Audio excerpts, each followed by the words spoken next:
the problem here is that we have a person that learned all of their military strategy from watching a couple of John Wayne movies. I'm joined today by Colonel Don Crumlin, a retired Air Force base commander. He's had a top secret clearance for his entire military career, and his Air War College thesis paper was all about the Middle East. So we are talking to an expert military person.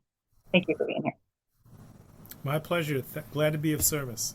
What exactly is happening right now with regards to the Iran war? And in simple terms. In simple terms, the Iranians are doing a much more formidable job in confusing Trump and the Israelis with regard to the progression of military actions, because they have been far more effective with their drone technology and their application and strategies than it was anticipated. Now, the problem with that, and the reason for that, is because Trump is trying to manage the war from distance, and that never works when the top person in the military tries to direct traffic. It should be strategic direction, tactical implementation. And what that means is the commander-in-chief should say, here are the objectives we want to accomplish in this conflict, and the regional tactical commanders will then determine that based on the environment in the war, here's where we can best accomplish those goals. But the problem here is that we have a person that learned all of their military strategy from watching a couple of John Wayne movies, and the actions that they're taking. If you listen to Trump very carefully on his speeches, he talks about power and big bada boom, really, really simple terms that outline nothing formative in terms of the actual application of a true strategy, a wartime strategy that will work in an environment like this. Let me back up a little bit. In normal military strategy, just as outlined in the books, Sun Tzu's book, The Art of War, the bottom line philosophy is you want to know your enemy better than you know yourself. And that means knowing what are the KRAs, the key result areas, and what in military terms are the centers of gravity. What are the key points that are most important to the enemy that you're trying to navigate a conflict with? For example, in Vietnam, they were going after targets that we thought were important, or the military commanders, especially the senior ones, thought were important, and they weren't the most important things to them. And so it was very frustrating that we kept hitting all of these targets, and it wasn't affecting their ability to progress the war. Same thing is going on right now. Trump is talking about, well, we're hitting this target, we're hitting that target, and we're winning the war. If we're playing play war on a Monopoly board or something like that, then that might be effective. But that's not what we're doing. That's not how it works in reality.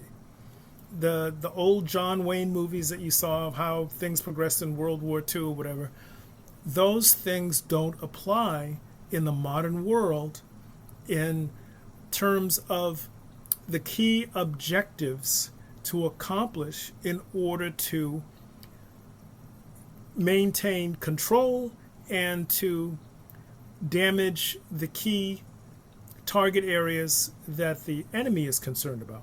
So you're saying, what you're basically saying essentially is that the commander-in-chief needs to be a professional who's well-versed in military procedure and tactics, and we don't have that, so it's a little bit chaotic, to say the least. That's part of it. The other part is that he needs to trust his commanders, and obviously he hasn't done that because he keeps firing his top generals that don't do things the way he wants it done. The problem is the way he wants it done is based on that old school model, like I just outlined, and that doesn't work. Right. Because he's not a professional. He's not a professional. He needs to, and he never defined, and part of that is because he's following the Israeli doctrine and objectives in terms of what they want to see accomplished instead of establishing his own. And everyone's still asking, Don. Everyone's still asking, what exactly are we doing in this war? He's never. he doesn't know. He doesn't know how to define the objectives he wants to accomplish. He was falsely told by Netanyahu that this would be a cakewalk, piece of cake, we'll end it in a couple of days, and just follow his lead. And Trump did that, and like I said, we're going after the wrong targets. We're using up our weaponry too fast. It's very expensive.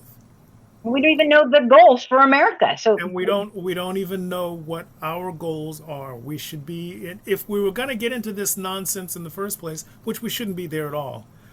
Let's go back even further.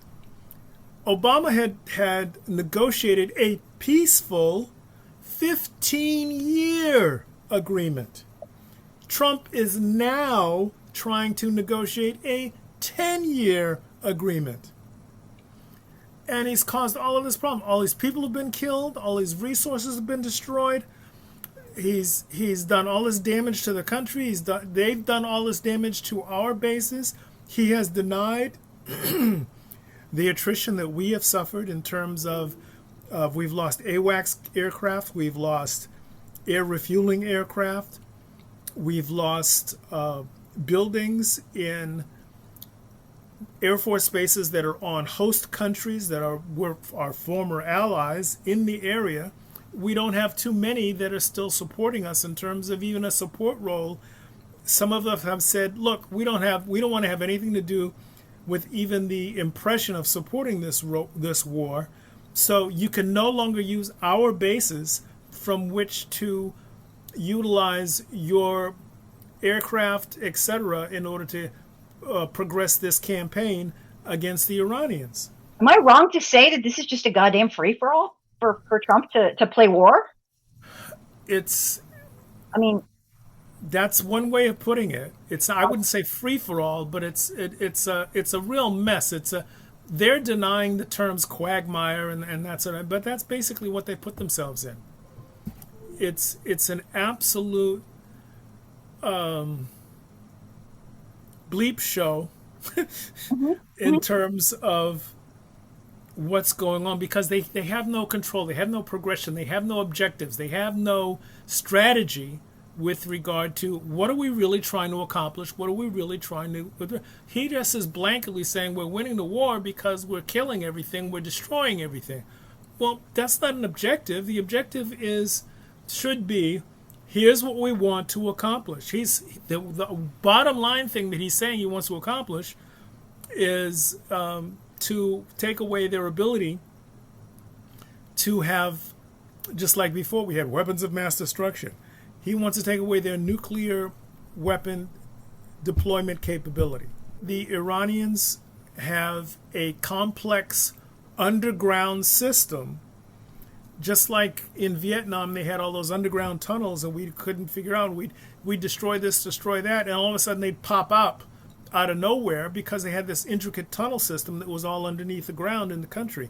Well, the Iranians have a similar situation. They have a whole lot of resources that are underground and are not able, and we don't know where those key points are.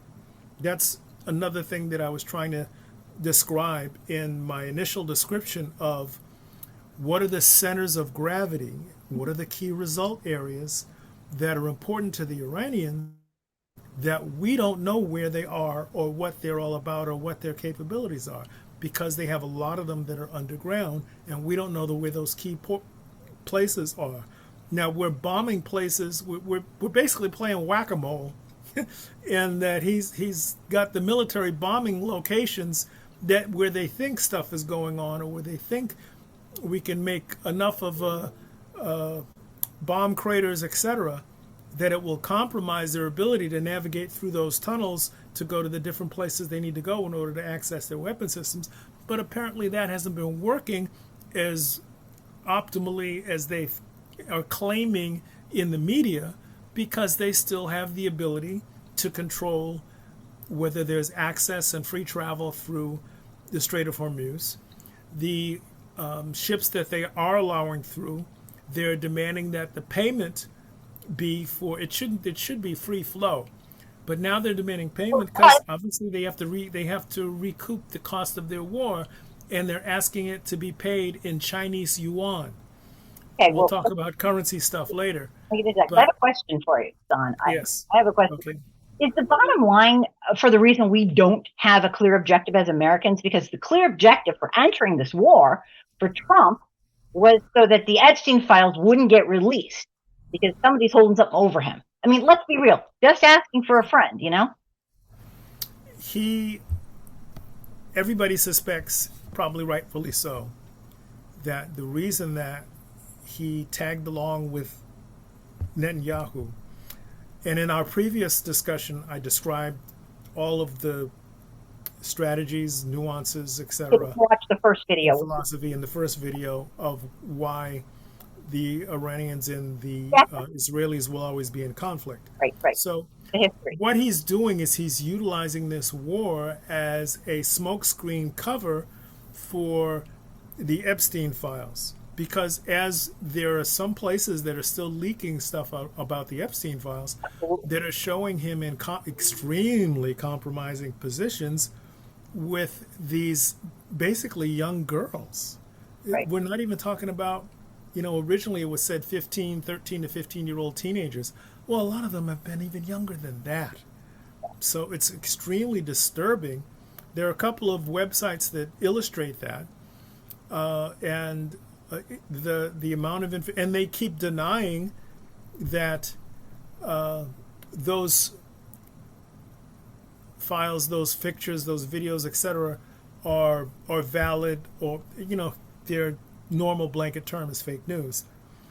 Well, they're not all fake news. In fact, I would say that a large percent of them is not fake news. And this is going to be kind of hard, and not to put you on the spot, but what part of the public conversation is accurate and what part are propaganda and political spin? Because I think there's so much coming out and there's so many lies. What's the truth? We don't know. I would say that 99% of what comes out of his mouth is inaccurate. Well, it sounds that way. It sounds impossible. What he's saying doesn't make sense. Yeah, he doesn't, he lies like a rug. He doesn't say the truth about just about anything. If people really want to know what's actually going on, I would suggest that you look online at the German newspapers, Al Jazeera also, and the UK newspapers. Yeah, because India is also has a fairly robust news media that is much more accurate than what's being shared. Newsmax and Fox and now CBS that are all in Trump's wheelhouse, basically. They're basically propaganda machines that spew whatever he tells them to put out there. The other, and CNN is becoming that too, because CNN is being purchased by a Trump supporter. So that's no longer going to be a reliable news source, and has already started down that road. India, Germany, and the UK are the best resources for finding out what's actually going on if you're looking for a reliable news source to tell you what's going on internationally. A lot of people are finding our news to be extremely confusing, extremely propagandist. Let's just call it lies. And part of the problem with that is then we don't know what's going on. And when you don't know what's going on, it's troubling in your own country that's supposed to be a democratic republic, or at least, whatever's left of it. So. Here's a key point that his supporters refuse to admit. In the Trump era, we have a government that has been poisoned like a cancer, infiltrated with a mob boss loyalist cult that is following his lead no matter what. Even in the face of clear contradictory facts, they're spewing what he wants them to say.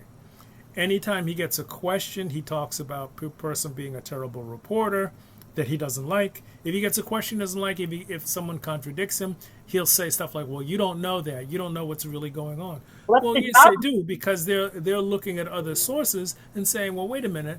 this news source that has a good reputation for being factual is saying this, and you're saying this. How do you respond to that? And what are you saying? And when he is cornered with a tough question like that, where he's being presented with fact checks, he says, "You're a terrible reporter. You're a terrible news source. This is fake news." All of his normal excuses. It's like being caught lying. So I mean, that's basically what. Yes, he gets caught lying a lot, but they don't want to be denied access to even ask him the questions, so they have to dance around and be very careful because they don't want to tick him off, so that he cuts them off from being able to come to his different explanation The new America. events. It's a new America where freedom of the press, the fourth estate, is being oppressed, marginalized, Here's oppressed, and gone after. Yeah, you're absolutely right about that. But here's part of my point.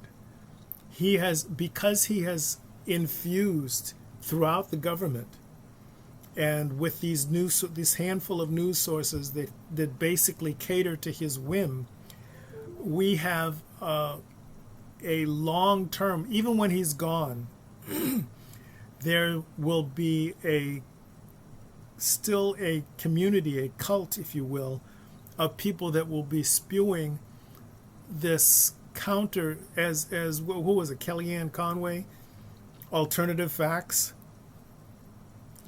So that's not how a democratic republic is run, because the bottom line is, without checks and balances, this is a dictatorship. And the fact that he has known to be a pathological liar Absolutely. has infused everything in our international relations. Our allies no longer trust anything. They no longer want to share top secret intel. So it's blinded us in certain ways, because a lot of the he doesn't know how to filter out when we get a piece of top secret information from a source. He wants to prove that he's smart and he's knowledgeable and everything. So sometimes he'll blurt out stuff His arrogance is that overwhelming. yes, that's another thing. That's another thing. Thank you for bringing up that point. That's another thing that's gotten us in trouble here. His arrogance with regard to his racism. He thinks that any country that has a pigment different than his and has a language different than his must be stupid, and just the opposite is true. Right. Not only that, the corruption is so ridiculous. We've been getting our behinds kicked by the drone technology. So guess what? There's an enormous investment by Don Jr., Eric, Jared Kushner, and all of his cronies into drone companies They're making a that killing produce the off of drones. the presidency. Yes. So not only that, there's a back channel of conservative sources that are tracking all of the industries that are affected by what's going on in the war campaigns. So now there's a whole bunch of investment in drone technology. Now there's a whole bunch of investment in because they know that we have depleted ahead of schedule the munitions that are needed to continue the campaigns of the war. So now all the companies that produce that, they know that they're going to have to ramp up, and so investment in those companies has gone way up.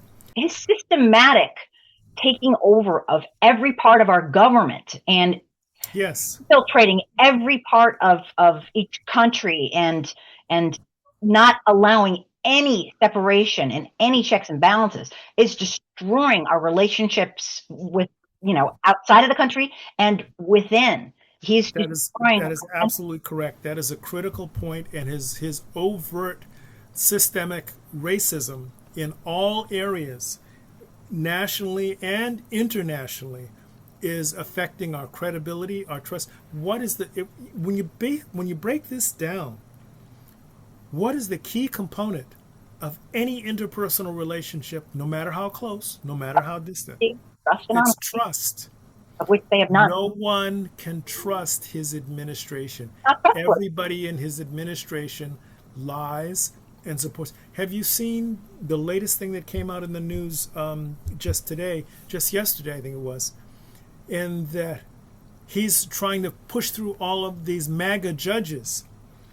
And great comment from one of the senators that is questioning them with regard to their viability and credibility to be on the bench. He said, and the comment was, the Constitution should not be a difficult question to answer. And the question that came up was, do you support whether Trump can be allowed to run for a third term? And none of the contestants for the judgeships that he has brought forward will answer the question. They all played dodgeball on that question. And the senators brought out that verifying what's already in the Constitution should not be a trick question. It should not be a difficult question to say that's not allowed in the Constitution. Period. Next question. But then none of them will commit to saying that they will not support an effort for him to have a third term. And that is as flagrant as it gets, that all of these people are compromised in a way that is scary, because if they're compromised on something as simple and as standard as that, imagine what the rest of their agenda is with regard to the other things. He's wiped out all of the ethnic accomplishments in terms of horrible. We already know how he feels about DEI. We already know how he feels about wiping out Black history and any other ethnic history. He's wiped out Native American history. He's wiped out every marginalized group. Women contribution. Look at all the women he's fired from key positions, unless they're people that kiss his ring. Other than that, he fires people left and right that won't follow the absolute directives of his corrupt enterprise. Project 2025 is doing exactly what he wanted. It's exactly what's happening, and it's how this nation is an authoritative state. People don't like to hear this comparison, but if you look at the actual facts, the actual application of the concepts that he's putting across, it's basically for the Fourth Reich. It's the steps to becoming a dictatorship. I've seen it outlined. Colleges teach this, universities study wars. And how Hitler took over. This is not rocket science. It's step by step. Down the media, infiltrate every aspect, stop the checks and balances, only have loyalists. Look at what he's doing with regard to the elections and with regard to religion. That's my next video. Can you imagine any other president under the sun attacking the Pope, threatening the Pope? It's so arrogant. It's beyond human understanding. It's arrogant and it's evil from the roots on up. It's really scary. And for him to have people that are either staying silent or supporting that kind of an agenda, that's really scary. To me, that's really scary. Big thing of all, watching the silence. There's a lot to cover. What should Americans do before they emotionally react to some headline? This might be a very simple answer. At this snapshot in time, stop giving any Republicans the benefit of the doubt. Unless they're coming out and aggressively saying that they are against the Trump agenda, you've seen some people say that. Some Republicans have said that, but it's a minuscule percentage. And all of them have been attacked and ostracized by all the others, which lets you know that everybody else is all MAGA. Anything that's MAGA is supporting the Orange Fuhrer and his Fourth Reich agenda. And it's very scary. He's controlling voting. He wants ICE agents to be at the polling places. This is the same intimidation tactic as was performed not only by Hitler but by Al Capone. He's a fan of all of these authoritative dictators that wielded absolute power and didn't want to hear anything but compliments back to them. So there's no independent, just as you said, checks and balances with regard to the truth actually being a foundation of what we have. And without the truth being a foundation, there's no trust because there's no standard. There's nothing we can agree on if we can't agree on the facts. So, If he attacks everybody that tries to give him the facts back in his face versus the propaganda that he spews going forward, then there's no standard, there's no trust, there's nothing that can be agreed on because even his supporters don't know when he's going to do what when because he pivots. One day he says this, one next day he says that. In fact, in the same day, he'll say different things. can you explain the BRICS currency controversy and how that's destroying our ability to lead the international market and be the leader of the world? Sure. Great. In early May 2026, there's no official unified BRICS common currency in circulation and no announced launch date for one. But all of these countries, China, Africa, actually the whole continent of Africa, Russia, the Middle East, all of these countries were trying to agree on a BRICS currency system. What is that, Don? Can you Because explain that for people who don't know what that is? it's a different currency because he has corrupted everything he's done. There's such a criminal corruption in all of the acts that he invests in that the focus has shifted away from a single currency toward building an independent blockchain-based cross-border payment infrastructure, You're saying the which is dollar's out? called which The is American called dollar? BRICS Pay, and the way that it's spelled is BRICS. BRICS Pay. It's increasing trade settlements in local currencies to reduce dependency on the U.S. dollar. Why is there a reduction in dependency on the U.S. dollar? Because nobody trusts him. It's his investments, his wheeling and dealing. As I described, his heavy investment. All of a sudden, his family is making billions of dollars because they've invested heavily in the companies that are developing drone systems. Don, are you saying that what he's doing is actually causing the U.S. dollar to no longer be the international currency in That many is places? correct. The only thing that has backed them off of that is because they can't agree on the details of the subtleties and nuances. But that's what they want to do. They want to develop this counter currency. Now, here's another problem with that. All of these different cryptocurrencies are basically the top female manager of the leader, manager, director of the international currency in Europe. She has said flat out that crypto is a sophisticated Ponzi scheme. The big cats get in, they invest, they make a whole lot of money. All the little people that jump in following that lead that don't know the insider trader information Right. get caught holding the bag because the big cats, they jump in, they make their money, and they get the heck out. Sounds awfully familiar to what's going on right And, now. and they do that with all of these different, because there was a Trump crypto, there was they even had a Melania crypto. Good grief. They're trying to develop a, if you can believe this, a Baron Trump crypto. All of these different cryptocurrency deals are non-deals unless you're a top-level billionaire, your top 1%er that gets all the inside information of here's the next cryptocurrency that we're developing. We're going to get in. We're going to get all this money put into the pool.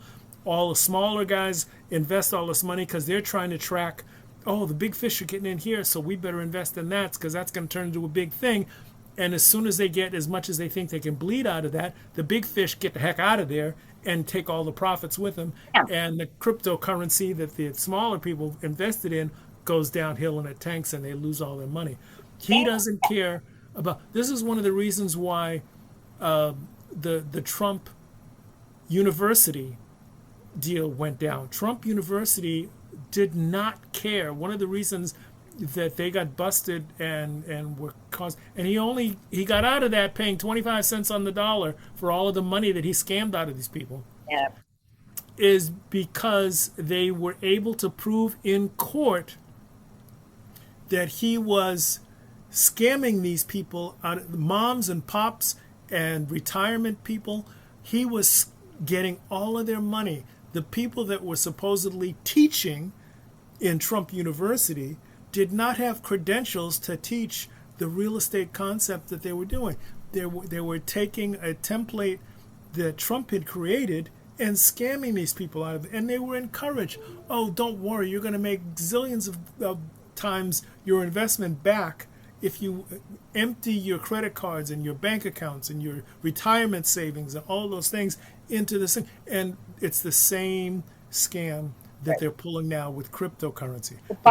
One of the problems with cryptocurrency, the blockchains and so forth, all of those things are dependent on those that are involved having a concept of what it's worth, and they agree on the worth of it. And as more people get in, they think it's worth more, and then the big guys pull their money out, get the profits, and run away. It's a scam. And the bottom line is he is a con man who wants to make a killing off of the American people and the world, and he is. Is there anything you want to add that we haven't discussed that you think it's important for folks to know about? Internationally, and especially amongst our allies, there's a diplomacy. Everything is not a deal. I finally heard one person in his administration talk about an MOU. MOU is a memorandum of understanding. This is you develop relationships. This is why it was important for Kamala to get elected, because she'd already been running around the world making handshake relationships, developing conversations with all of these different world leaders, especially our allies. So there was a relationship and a trust that was going on. And his art of the deal is essentially art of the scam. And everybody knows that his whole formula is, I want a better result out of the deal than what you get. It's always got to be 80-20. It's never going to be 50-50. And there's no relationship. Look at all of his relationships. Name a person that is close to him that he has not betrayed. He doesn't pay his lawyers that lose cases. He's cheated on all of his wives. In this last inauguration, he never put his hand on the Bible. How come these evangelicals are never making a big deal out of that?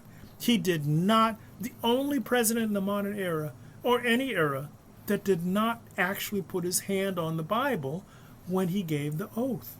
He did not put his hand on the Bible. And who gets in a fight with the Pope? Who attacks the Pope? Who threatens the Pope? It's unimaginable. It's unfathomable. It's ridiculous for any president, for any world leader, other than an absolute cold to the bone criminal, to have a adversarial relationship with who's the only other person, the only other leader in history that's had an adversarial, threatening relationship with the Pope? The Third Reich. So now we're in the Fourth Reich. Well, thank you so much for being on and telling us all about, giving us your expert opinions and expertise from years and years of being in the military. And you're so well read, you're so well educated. I can't thank you enough. Glad to be of service, glad to be able to hopefully add some clarification